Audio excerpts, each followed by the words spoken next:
So I'm excited to share my new articulation Google spreadsheet. This is a spreadsheet that I have created in order to help speech-language pathologists become more efficient in tracking data for articulation therapy. So on the bottom of my Google spreadsheet, I have various tabs. There is one tab for each of my students. The very first tab is my template. This is what you can use in order to duplicate when you want to add a new tab for a new student. You click the upside down triangle and you would select duplicate. As you can see, it will add another tab on the bottom of the spreadsheet. And if you click that upside down triangle again, you can rename it. Then you can also move the tabs in order to organize them. Once you have more than 10 students, this will get full. So you can come over here to the 3 lines and select all sheets, and you'll be able to toggle between all of your students in order to collect data for each individual student. Each student will have their own tab. As you can see, I have this organized by date, time, student name, group size, provider notes, percentage, and sound targeted. So I create a separate line or row for each goal targeted. So on this day, February 2nd, I created 2 different rows because I targeted 2 different sounds. I targeted the R and the S sound. Everything in this sound targeted column will color code according to the sound that you target. As you can see, if I target different sounds, they will color code. Also, you will notice column F is the percentage of accuracy. You can type in a percentage, or you can also type equal sign and enter a fraction in order to show the number of trials completed as well as the accuracy.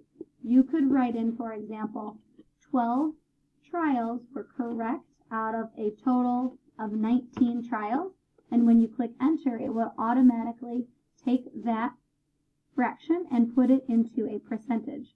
If you want to, you could even click it and it will show you up in this corner here what that percentage was in a fraction form. You'll see a column here for the speech objectives. And then as you scroll over, you will be able to collect your data for the sounds that are targeted, including the position and the complexity level.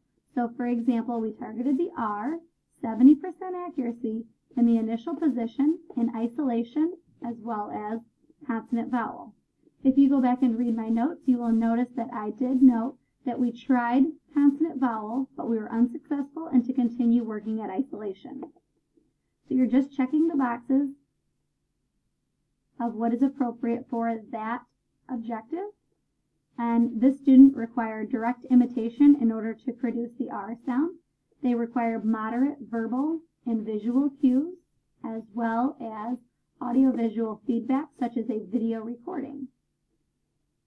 The next example, Mandy targeted the S sound, 80% accuracy in the initial position at word level. Scrolling over, you will see that she did not have a model. She required minimal verbal cues, and she also benefited from video recording throughout the therapy session targeting this objective. So as you click through the tabs on the bottom, you will see one for each of your students. So if I click on over here to student number 4, I have many encounters noted for this student. So I also have my filter on. As you can see, there are 3 little lines and an upside down triangle for the top row here.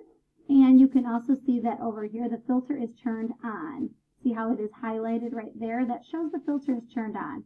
So right now we have Mandy. She's the only student that's listed on this tab of your Google spreadsheet.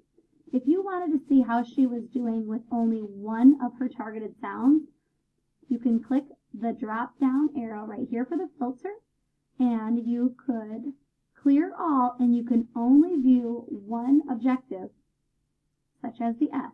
If we click to select this one and we select OK, you're able to see how Mandy has done on the S sound over a period of time.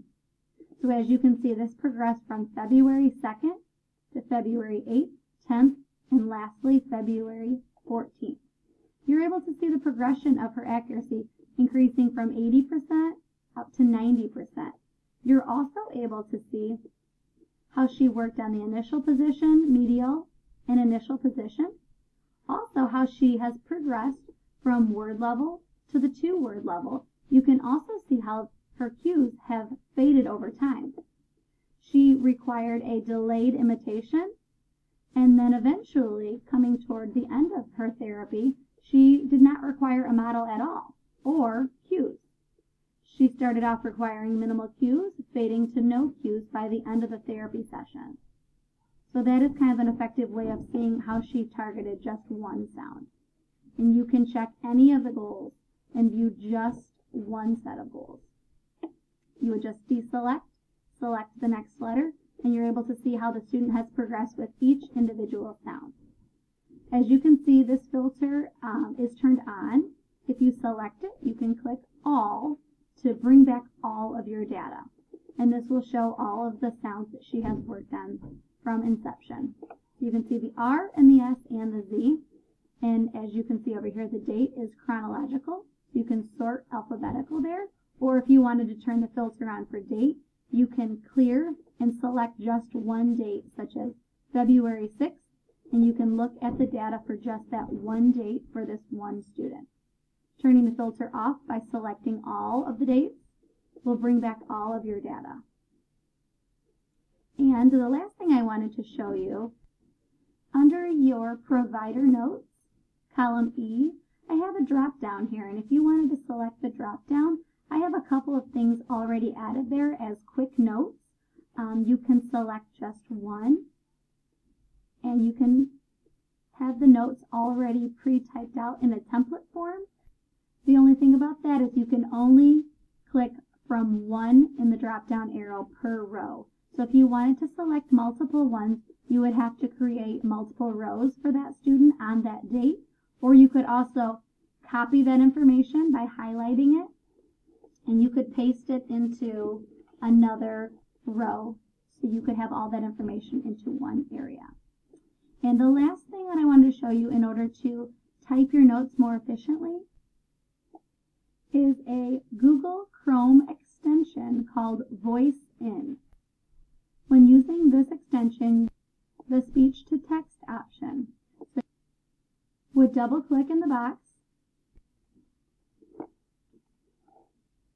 and then you're going to use the Voice In extension.